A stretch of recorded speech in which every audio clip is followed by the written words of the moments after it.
Hey, my name is Jordan Kelleher. I help people buy private small businesses and I help people sell private small businesses. Today's gonna be more tailored towards the buy side. So if you're looking to buy a business, this will be a good video for you. I just want to scroll through another listing website here. We're on Biz Buy Sell on kind of how to sift through listings, what to look for, and see if we can find a good one that we might want to pursue if we're trying to do a small business acquisition. Now, if you're a seller or an owner of the business, this might also be a good video to watch just to see how buyers may look through listings. Maybe you're being represented by a broker and you want to make sure your broker has your listing looking as best as it possibly can be. This will be pretty helpful as well. So we're in Texas. As you can see up here, I don't have really anything checked as far as filters. These are usually always pre-checked: established businesses, asset sales, real estate.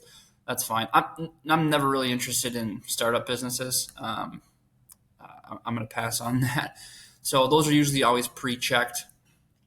And this is kind of what you would do. And I know a lot of people are not fans of these listing platforms. And then, as I've mentioned, these are, I call them downstream listings just because a lot of the times they've already been looked at before hitting the market, right? A good business broker should have a network of buyers or private equity firms that they'll float the deal to before going to a listing market. Why? Because they want to close a deal. They want to sell a business as quickly as possible. So if it's on these listing platforms, it's a good chance it's just been looked at. It doesn't mean it's a bad deal. It just means someone's probably looked at it, right? So it is hard to find, a perfect business on here sometimes, but that's if you are not looking, right? So I've spent days, weeks, months scrolling listing platforms, and I've gone, all the way down to the bottom, and as you can see, there's 67 listings here. So there are good ones in here. There are obviously bad ones in here. But that's why I'm making this video, to kind of show you how we can find good ones and bad ones. So let's just say we want to buy a private small business. Maybe we're open to working in the business as an operator or putting some hours per week in the business, or maybe we're just looking to be more of an absentee owner. So that organizational chart, meaning the employees already at the business, is going to be more of importance to us if we're trying to take more of an absentee role. Typically, if you're looking for something like that, you're going to need to look at a little bit higher priced businesses. More cash flow allows business owners to put other department heads in place. So, if a business is selling for $300,000 and it's got a cash flow of $100,000, you can probably assume that it's owner operated, that the owner is working in the business, on the business, pretty involved with the operations and generating revenue. And so therefore, if you remove them, you also will have to fill those shoes. So, you can find those deals where maybe they aren't so much involved. They're out there, but just kind of my experience, what I've seen, if you're trying to take more of an absentee role, you'll probably be looking at a little bit more of the higher priced businesses. So just scrolling through here, I'm not really looking for anything in particular. I'm just seeing what is good. The home care industry to me, I think is good. This low purchase price, low cash flow, again, like I kind of just explained, this tells me that the owner is probably pretty involved in this business. I don't have any background in this, so it would be probably a no-go for me. They don't share how many employees are here, but I don't want to bore everybody just reading through every description. I'm just going to see if we can scroll through here and find something good. All pretty low cash flow here. 3 locations. I'm not a fan of food, low margins, a lot of overhead, a lot of headaches. Texas security company with projected revenue of $6 million. That's pretty good. I just don't have a lot of industry. The ATM space, that's good as well. I think I had saw one looking earlier. Maybe it was on page 2, and that's the other thing is, never be shy to go through a few pages. This was the one here, and so this is a franchise. I personally am not too big of a fan of franchises, but there's some good ones out there. The reason why I'm not really a big fan of buying franchises is just because you just own that location, right? You might own just that license. I like to just be the sole owner, make the decisions. With the franchise, you do get back-end support. You obviously get a huge brand recognition. Some of them provide sales teams, right? And so you can kind of run that one location with a ton of support behind you, which a lot of people like. You may just every franchise does differently, but you may be giving up just some control. And I just personally, not a fan of, because I like to maybe look at possible roll-up strategies with the business I buy. And so when you buy one business, it's typically called your platform business. And then if you start to go buy smaller businesses in the same industry and roll them up into that platform business, that is a really good kind of page out of the private equity book strategy that I think is smart, and it just becomes a little bit more difficult doing that with a franchise. So, but let's take a look at this one because it looks like it's really good. The numbers look good. Let's see if I can move my head up here. The numbers look good. The reason why I wanted to click on it too, pest control. I mean, great industry, right? If you watch any of my stuff, this fits right in line of boring, blue collar, necessary service, bed bugs, mosquitoes, pest control, rodent control, right? So as you can imagine, these are always issues that need help servicing. So I really like this industry. So yeah, there you go, sale pending. So that should tell you it's a pretty good business or a pretty good deal here. So let's look at the numbers. Asking price $3.2 million, cash flow $805,000. Again, if you watch any of my videos, these listing platforms, the way they categorize all these different metrics of profit is just all over the place. Because here you've got cash flow 805, you've got EBITDA is 805 as well. So if those are different things, then they're also the same number, it becomes really confusing. I like looking at this EBITDA number. This is the business's earnings before interest, taxes, depreciation, and amortization, right? And so cash flow, let's just see how Biz Buy Sell defines cash flow. Arrived at by starting with your net profit before taxes, then adding back any payments made to the owner, interest, and any depreciation of assets. For example, if the net profit before taxes was $100,000 and the owner was paid $70,000, then the cash flow is $170,000. So kind of the same thing as EBITDA here is the way they're defining it: earnings before interest, tax, depreciation, amortization. Okay, so there are numbers. Again, running the multiple just to see if we're priced fair, right?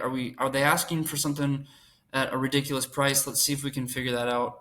We're going to go to our calculator.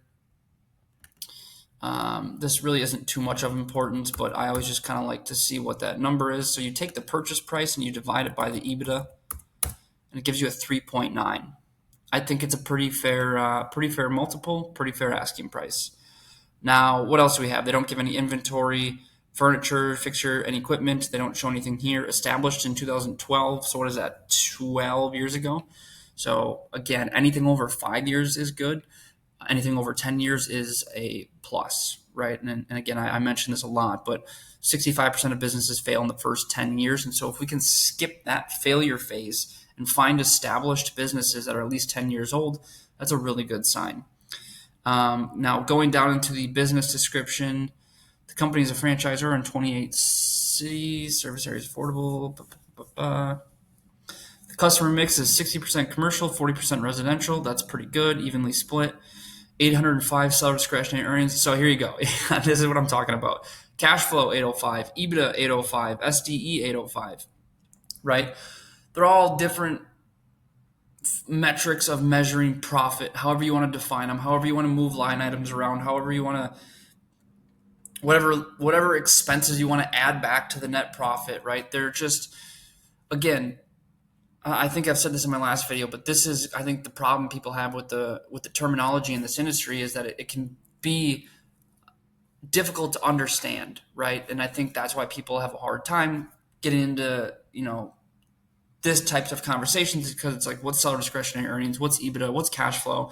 Well, isn't it just profit, right? And no, they're all different, right? But they're all some sort of metric of measuring the business's profit, right? And so if you just take that message and go, okay, well, what's the important thing here? The important thing is finding out, what does the business make? What is the net operating income, right? The bottom line. And so that's why it's really important, if you want to find out more information, is filling this information out here on the right, signing an NDA, and getting access to the business's profit and loss statements and their tax returns. That way we can almost just do this math ourselves, and we can find these numbers ourselves. And that's what you want to do as a buyer, right? These numbers are great. They give you an idea of where this business is at, but you have to go in as the buyer and find out your own EBITDA, right? What is it actually the way you would run the business, and coming up with that metric yourself. So kind of funny that they're all three the same. Franchisor, 160K. I don't know what that means. Corporate owned, 3 locations, 650K. I don't know why she's putting prices here. I'm not sure. 36% income margin. That is really good. Reoccurring diverse revenue. Over $1 million in reoccurring revenue. That's great. So like everything here looks really, really good. This looks like a really good business. Competitive advantage. Lowest cost of goods sold.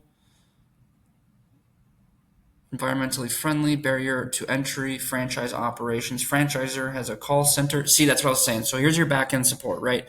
The franchisor has a call center and operations slash dispatch systems. Finding labor is easy. Seller willing to be the license holder if needed.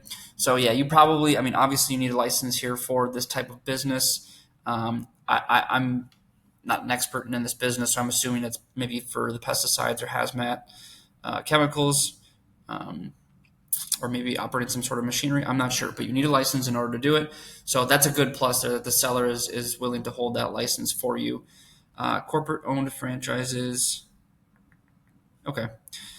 12 employees, 8 trucks and supplies, located in Houston, good area. 12 employees shows me it's probably got a good organizational chart, meaning, we are obviously already know they've got that back end call center. So we probably have, a couple crew members, a manager, maybe someone in charge of the finances. So that's all a really good sign. Since the business is both a franchisor and has a corporate owned franchises, the growth is in both areas. Financing is negotiable. So what do they mean by that? They mean the seller financing up here. So the seller is willing to hold some sort of note.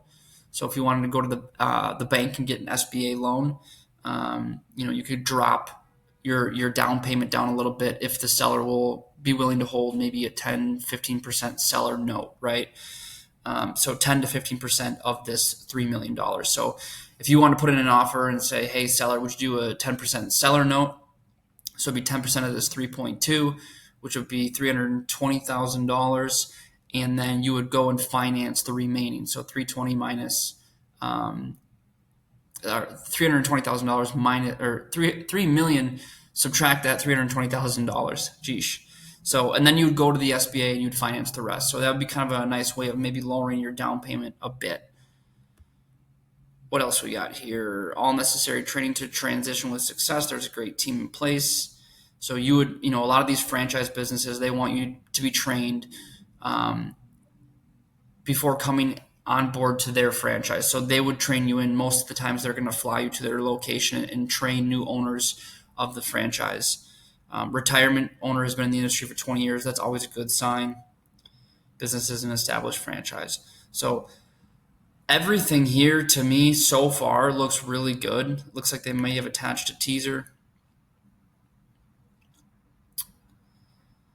All right. Yeah, so we kind of have all that information. So everything here looks really good. I like everything I see. This would be something if I'm looking to go buy a business in this price range in this industry, or just looking for an acquisition. I like it. I don't see anything that really is a cause for a red flag right now. Obviously, we are very preliminary, and we've got a long road ahead of us before signing that purchase agreement. But the asking price is fair. It makes a good amount of cash. It's got reoccurring revenue. It's got a diverse customer base. Seller financing is available. The organizational charts there. Houston, Texas, obviously huge market. It gets hot and humid down there too, so I'm sure mosquitoes are an issue. Great business. Really good business. This is something I would most likely jump over here to the right-hand side and fill in my name, phone number, email. And sometimes I'll put in here, please send an NDA for more info.